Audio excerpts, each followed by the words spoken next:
Good afternoon and welcome to this panel session, which is called Agents of Change. Now, I'm a bit biased. I think this is going to be one of the best panel sessions of the whole conference because we are talking about the people that make the biggest difference in terms of tech for good, and that is volunteers who get involved to support organizations to drive that ecosystem that we're trying to create in Scotland around supporting charities and third sector organizations through volunteering and taking the brilliant skills and experiences that are in Scotland, harnessing them and putting them to good use. So today we've got a fantastic conversation with some amazing people who've been involved in a number of different projects across the Scottish Tech Army and other organisations, all in aid of Tech for Good. So without further ado, I'm going to get everybody to introduce themselves because they will be far better at introducing themselves than I would be at introducing them. So I'm going to start with Simon. Thanks very much, Graham. Lovely to be here and appreciate the offer. So I'm Simon Ellis. I'm best described as an enterprise architect or a chief architect, worked in retail for many years. Been a volunteer at the Scottish Tech Army since April last year and involved in a number of programmes and projects to help the third sector, and most recently involved in a joint proposition we're taking to market called Sold.Scot, which we might talk about later. Lovely to meet you. Fantastic. And you, thanks, Simon. Looking forward to hearing about that actually later on. Thank you. Michael. Hi, I'm Michael Scott. I'm a full stack software engineer. I'm very happy to be here today. I joined STA in November last year and I've since worked on 3 projects, and 2 of which are still underway, and I'm looking forward to the discussion today. Fantastic. Thank you. Well, very, very welcome indeed, Michael. Thanks very much indeed for joining. Anna. Hi there, everyone. I'm Anna Knight, and I'm with a company called Head Resourcing. We're an Edinburgh-based IT and business change recruitment consultancy. I feel a wee bit of a fraud today because whilst Head, we've supported and worked with Scottish Tech Army actually since the inception. I myself, unfortunately, haven't done a huge amount of volunteering, but a number of the guys in the team have over the past year. So I'll be representing all the guys and their kind of views on things. Brilliant. Fantastic. Thank you very much. And last but certainly not least, Becky. Hi, I'm Becky. I'm a former CodeClan graduate. I came to the Tech Army in April last year also. I've been involved in quite a lot of different projects, homebrew projects, which have turned into products for the Scottish Tech Army. And now I'm working with OCS on the local economy recovery project also.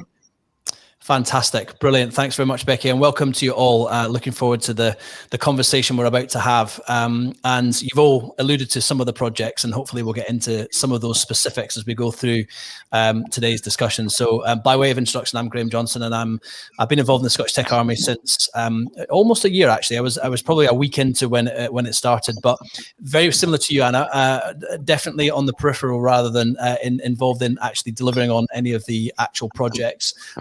I have co-hosted the Scottish Tech Army podcast with Kirsty since we started it back at some point last year. So, but I've had the pleasure of speaking to many volunteers and also many charities who have benefited from the Scottish Tech Army, and you know, some of the stories that we've heard through those podcasts, both in terms of the impact it's had on the charities and the organizations, but also on the volunteers themselves, has been really inspiring. And I hope that that's what we're going to get from this session today, really, is talking about some of those experiences and being able to share them. I think it's fair to say that, you know, the sort of ecosystem, the Tech for Good ecosystem in Scotland that has been stood up in response to this crisis has been amazing. It's done a fantastic job, but we are looking far beyond that now, and there are big challenges ahead for all of us. And we want to create that step change in the impact that the Tech for Good ecosystem can deliver in Scotland, and volunteers are absolutely key to this impact. So using that as a starting point, I'll come to you first, Michael, because you talked about, you know, getting involved in the Scottish Tech Army back in November, I think you said. What was your motivation for getting involved? So I joined back when there wasn't really much you could do, obviously because of the pandemic, and I was looking for something to fill up my evenings that was going to be good for me and would allow me to help other people, and the STA was really just the perfect thing for that. So it was just a combination of wanting to learn more and enhance my skills as a software developer, and also meet really interesting people who are trying to make a change and see how I could help them with my particular skill set. Brilliant. Has anything sort of surprised you about what you managed to experience during that period of time? I think what surprised me the most is that there's so many different projects, and you can really take on as much or as little as you like. So the first project I worked on, I was a developer, and we had like a whole team of business people and front-end developers, like solutions architects, and that was great. And another 2 projects I'm working on now, it's just been by myself. And I've got that experience now of interacting with clients and taking projects from like design to dev to deployment. And it's just a really big surprise to me that you're given a whole lot of responsibility and a whole lot of ownership to these projects. And to you, together with the charity, you can really make the project what you want and make sure you're delivering a really good product. Yeah, amazing. And do you feel that actually, you've been involved in projects that maybe you would never have got the opportunity to get involved in when you were in your day job?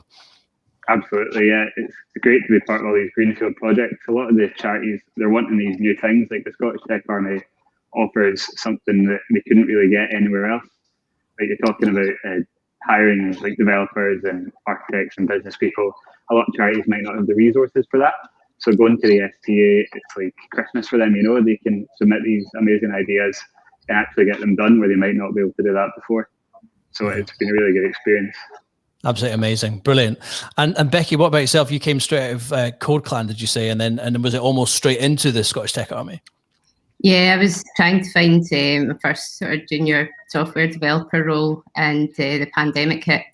So CodeClan got in touch with us to let us know about the Tech Army. It sounded really good, so came along, and from my experience, probably some of the highlights were, it was just like there was so many sort of experienced individuals there that were willing to work with junior people. You didn't need to have maybe done something before, but if you were interested in it, you could sort of put your hand up and take that opportunity. It's just great to sort of be in that kind of community during that time when I probably would have lost a lot of my skills had I not been able to find a place to start nurturing them, I suppose. And yeah, absolutely.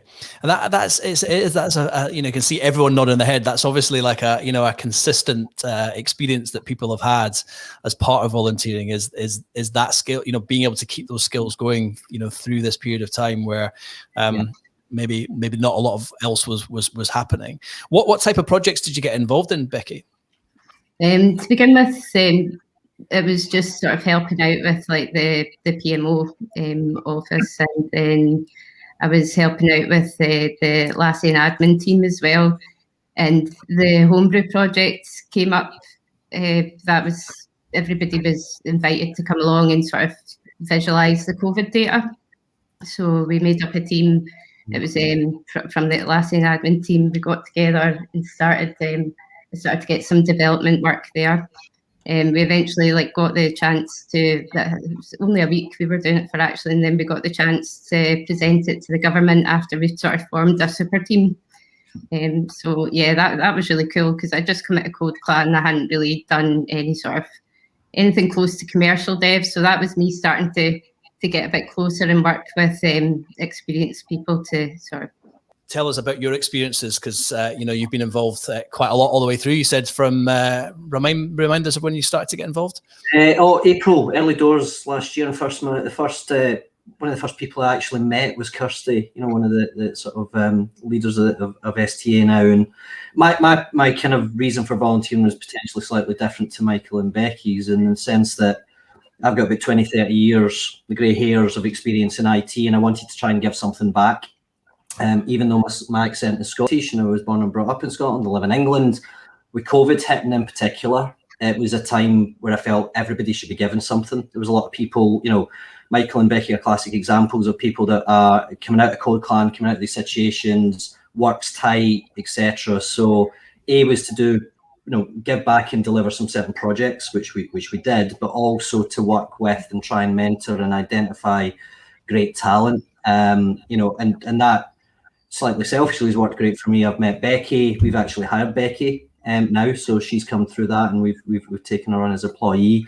And Becky is, and that's working continually now on the local economy recovery program, with STA in partnership. And that's a key thing for me. It's about working in partnership with the local communities, with the third sector, with government, to try and make that difference. And, it's not all about taking in terms of, I think Michael said earlier on, and it was brilliantly said, that the third sector and even other normal organisations in retail, etc., were struggling, and the ability to come and for the STA to be able to offer services that would either keep them afloat or get them digitally enabled and allow them to outreach to their customers, their clients, their patients, etc.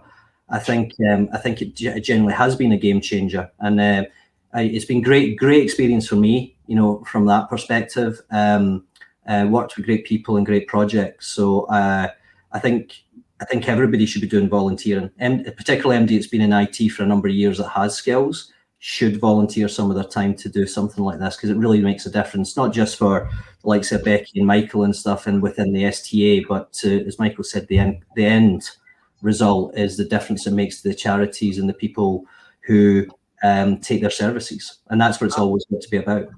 Totally agree, and I think that we were having a really really interesting conversation recently, actually, about just that. A lot of businesses do offer up the opportunity to have volunteer days, and I think sometimes in organisations that tends to go down a particular route where you go to a local centre that requires painting or some manual work done, and people tend to go and do that. But actually, people who have specific skills, like people in technology, who can take those skills and really add and give back by demonstrating those skills as part of volunteer days, really does enrich their own experience. To me, it's about sustainable transformation. Yeah. The ability of technology and volunteering in this way gives you sustainable transformation. Don't get me wrong, absolutely, it's amazing what people do and volunteer individual days and do things like you said, but some of these have longevity and sustainability and can make a real transformation to the organizations that we're here to help. So, anybody that's listening to this, I just, thoroughly recommend it to volunteer. Get to meet great people, and you get to make a difference. That's what it's about. Absolutely. And Anna, we haven't heard from you yet, and you and the team at Head have obviously done an amazing job, helping to match volunteers with the projects. And you've been speaking to lots and lots and lots of different volunteers that you've been helping to find the right projects throughout the pandemic. Tell us a little bit about what you hear from them in terms of their own personal experiences and what they've been saying that surprised them about getting involved in these types of Tech for Good initiatives. Yeah, well, I mean, the guys have had an incredible experience. We, similar to Simon, got involved very early on. And it was at a time where obviously the pandemic was hitting. It was a scary time for a lot of people, and there was furlough situations and a huge sense of unease.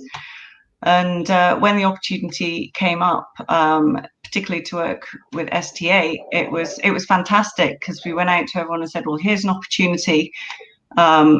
If you want to, if you're enthusiastic about it, please do get involved. And it was great, and quite a number of people did. And the feedback, honestly, has been fantastic from day one. And it's been the self-worth that, people were feeling very vulnerable at the time. And this gave them a new focus. It gave them a sense of value in themselves. They have met so many new people. I mean, it's been so busy. It's so challenging. And Erin and Lisa in particular, who have been working so hard since day one to try and find the right skills, to try and match them. And, our day job is matching skills, but it's a very different scenario, obviously, when you've got entirely different requirements and the resources, that, again, could come from all different backgrounds. And I think with the guys, it was also being able to speak to people and see the potential in them and see what they wanted to do and give them the opportunity to do it. And they were saying, it was every time, and they still feel this now, every time they can match someone to a project, it's like yes, we've done it, we've really made a difference here, and everyone's happy. And they've and they continue obviously to work with STA, but I think on many levels it's been a fantastic experience. And even just sitting here now having this conversation, you think, it's been a pretty rubbish year, hasn't it, for everyone? But there's been some amazing things to come out of it, and I think this is one, that even having these conversations now about how the past year's work can be built on and accelerated and expanded is amazing. So really positive stuff to talk about. I know the guys are definitely keen to stay involved as well. Absolutely. And it's interesting you mentioned about the sort of different benefits of this, and you touched on mental health there, and I think that we did a podcast sort of right in the middle of the pandemic, I think, and it was specifically about mental health, and it's probably the most listened to podcast that we did. Actually, we had a number of volunteers on it, and some of the stories were just incredible about the benefit that volunteering and being part of the STA had for those volunteers, as well as obviously adding significant value to those that benefited from their skills. Michael, you worked, did you not, on one of the projects that supported a mental health charity? Yeah, so I worked on a web app for a charity called Miracle, which is a mental health charity. And the whole premise was that it was basically a search engine for mental health services. So you would go through, and there would be 3 screens of questions relating to what your issues are, what your demographic is, and there are charities that could offer tailored help to you. For example, if you're LGBTQIA or BAME. Lots of different personalizations, and then it would filter through a large database of available services, and it would spit out in order what we thought would help you. And that was the first project I worked on. And we handed that over in, I think, January, and it's live on help.miracle.org, I believe. Incredible. And that's just that, and that is one of many projects that you got involved in. You went from that to others, but I think that in particular, the impact that would have had on people during that period of time is incredible, and that must have made you feel fantastic, right? Yeah, it was great. Just building off of what Anna said, I think that doing this kind of really gives you a sense of meaning. And during the pandemic, especially when we were completely locked down, you were kind of stuck in your house in the evenings, there wasn't really much you could do. And like a lot of developers, I've got a GitHub account full of unfinished projects. But when you're building a project for a charity and you've got this accountability and you're doing it for a good reason, it really helps spur you on, gives you a good sense of meaning, and you learn a lot. You deliver great products. Fantastic. And just sticking with you for a minute, Michael, because a lot of the volunteers that got involved in these projects had either come straight out of university or Code Clan like yourself, Becky, or had been furloughed. Michael, you were still working through this, but volunteering in your spare time, correct? Yeah, exactly. So I work as a full stack engineer at Scottish Power. I came in there after doing a conversion master's degree in software development. So I didn't go down the traditional route of studying computer science or anything like that. I just did this 1-year course, which was great. It really taught me the basics. And as you said, I was just looking for something to do in the evenings, and instead of sitting around and playing video games, which I did a lot of, to be fair. But I also spent a lot of time working on these really cool projects. So it was just me looking for something useful to do with my time and something that I could apply myself to learn new skills and help other people. And as I've said already, the STA was the absolute perfect thing for that. Brilliant. And there's so many other benefits from this as well. So Becky, you just I think maybe it was Simon that said that you've become employed as a result of people that you met. So Simon, through volunteering. Tell us a little bit about that. Yeah, it's when you come sort of fresh out of Code Clan or university, you get used to sort of looking for jobs, and they're wanting sort of junior developers with about 5 years experience and all the rest of it. So I've gained quite a lot of experience over the past year. It's made it easier it's made me become a lot more employable through the work that I've done with the STA. I can sit in an interview and talk about the things that I've done, and just sort of the benefits that the charities have had through the work that we've been providing at that time. You know, it's sort of tangible. I think employers really, really like that.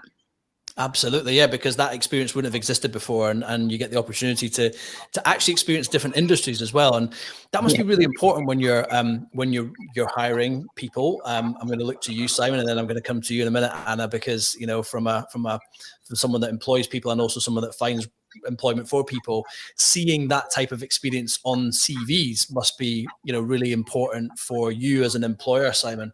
Yeah, I think there's two things for me when I always look at employing somebody or working with people is kind of aptitude and what's on their CV, but also attitude, and how people are.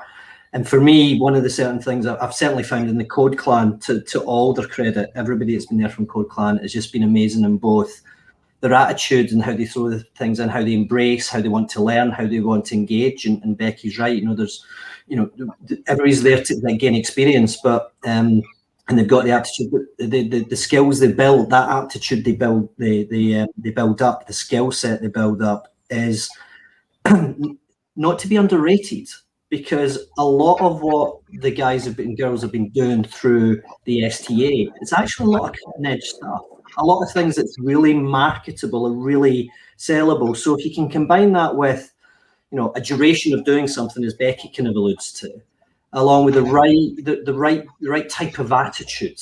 Yeah. If I take Becky as an example, our attitude's fantastic, our skill set's great. Yes, if I looked at her CV, it's not got years and years of experience, but just that engagement and said, this is a no-brainer, let's do something together. And now myself, Becky and others are all working again, but still in partnership with what we're developing through Local High Street and Soul.Scot is a proposition that the STA is taking to the Scottish market. So, it's great now that we can work together within the same business, but still work in partnership with the STA to co-deliver a new proposition to market. I think it's fantastic. Absolutely, no, brilliant. And Anna, as meeting, I guess, hundreds of candidates, a month, you must see that looking at CVs and seeing gaps and opportunities that volunteering can clearly help to fill. Absolutely, yeah. And honestly, I don't think people put enough focus on it. And I think that's something that we really have to communicate and make sure everyone understands the relevance of it, and puts that on the profile, and also relates it back to what they do and what they could do and the potential, As Simon said, the attitude, not sitting there waiting for things to happen to you, but to go out and make things happen for you. Like Michael, you could have sat in and gamed. Is that what you call it? Every night. Oh Christ, I feel old now. But you didn't. You took the initiative and you went out there and you made things happen for yourself, and that is absolutely invaluable. And as a recruiter, I think historically people have put charity work under hobbies and interests, or put one little sentence at the bottom about what they've done in their spare time. It needs to be given some prominence here, and being given some importance, because it's so valid. And not only the practical skills, as you guys have said, you've learned all these things, but it's also something really good to talk about. It's a story. It explains, who you are as a person as well. So for me, not seeing a huge amount coming through yet of people really focusing on any additional charity work on the CVs, but I'd really like to see that coming through a lot more, and people giving it the time and attention it serves employers as well, really recognizing it. Yeah, definitely. I think it's definitely something I'm looking for now on CVs. And I think the STA itself has underestimated the impact. There is nothing like this in England. The differentiation the STA has and what it's done in Scotland, that pattern should be lifted and dropped elsewhere. It's a game changer. The selflessness of the volunteers. I'm not talking about me. I'm talking about the likes of the Michaels and the Beckys and Anna. You guys as well ahead.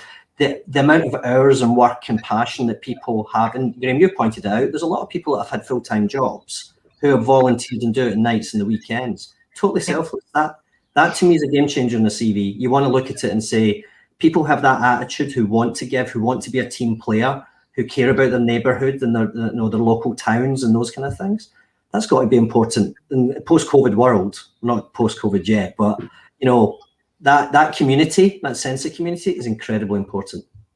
So we're coming to the final few minutes of the panel discussion, and I think it's probably the right time to sort of pick up on that point and talk about, what's next for volunteering in Scotland, and how do we harness all of that great talent and promote the volunteering and how it benefits people and organizations and businesses who offer up the opportunity for their employees to go and volunteer in other businesses. So we'll go around the panel and get everyone's thoughts on that.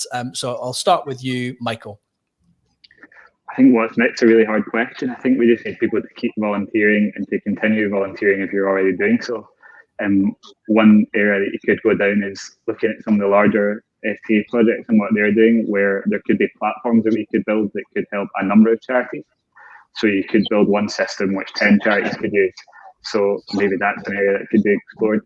As you said, though, there's projects that are local. Like I'm working on one for COP26 for a charity called EAUC, which is a sustainability leadership charity, and that's going to be focused around Scotland and Glasgow. And then I'm also working on one called Got One, Give One, which is a vaccine charity, and it's hopefully going to help the world pretty much. The idea being that once you've got your COVID vaccine, you give one in a country that doesn't quite have as much access to them as we do, fortunately. Fortunately, we've got access. Very unfortunate they don't. So really just continuing to volunteer, getting involved in the local projects, getting involved in the far-reaching projects, and then looking at how can we take, the really, really talented people in the STA and look at how can we build systems which can fit multiple people. That's how I would go forward. Wow. I mean, in a nutshell, that's it. I mean, you're thinking about you've got a great job, but then on top of that, to be involved in those charities that you've just talked about, what a difference that you're making to, to people across the world by getting involved in the volunteering aspect of it. It's fantastic. Yeah, brilliant. Thank you, Michael. Brilliant. Anna, what about you? God, yeah, there's so many things, isn't there, really? I think there has to be industry support. That's a big one. I think, as we touched on earlier and Simon was mentioning as well, companies give charity days, but it is, again, as Simon was saying, that sustainability. And I think the more organisations that can commit individuals, hours, resources, whatever, but on a continuing basis, so there is that sustainability, the better. So I guess from our point of view, it's spreading the word, amplifying the message, educating people, showing them the benefits, and asking for support from industry in particular. Brilliant. Great point. And I love the point about, businesses needing to, to be the ones that, champion that with their employees. And I can talk personally about, the business I work for, Asda. We are championing people to spend those volunteering days helping, organizations that will benefit from that. And I think, more businesses do need to really push that and see the benefits of what it gives to the third sector, but also to themselves and their employees as well. Thank you, Anna. Simon. I'm not going to touch on sustainability because Anna's kind of mentioned that point already. But for me, we're at a very interesting point. Compelling events trigger transformation. I think we're at a unique point actually where organisations can be engaged in different ways now to as Anna's point, to provide support in a sustainable way to charities, to third sector, volunteering. I think the key now is not to be shy. It's not a transitional thing. It's basically, it's here to stay. And we should, be working to make this part of the norm, not the exception. So, for me, it's taking that message, as Anna said, as Michael said, and Becky said, we need to be working with organisations, both commercial, third sector and government, and just making this part of the normal. It's not about this being different. This should be part of day to day for what we do from now on in. It's about our local communities. It's about our regional communities. It's about our national community. And Michael said it's about the international community. We are one global community. We've been smacked by COVID. Let's all work together and make this just part of the norm of what we do. That to me is fundamental. We've got to change, and now's the time to change, and we have a compelling event to make it happen. Wonderful. Thank you, Simon. I agree with everything you said. Brilliantly put. And Becky? Yeah, I'd just say sort of from my own personal experience, coming in as a Code Clan graduate, where there was a lot of talk about there being a sort of gap in the skills market. Yeah, I felt like a lot of places weren't able to take on junior developers.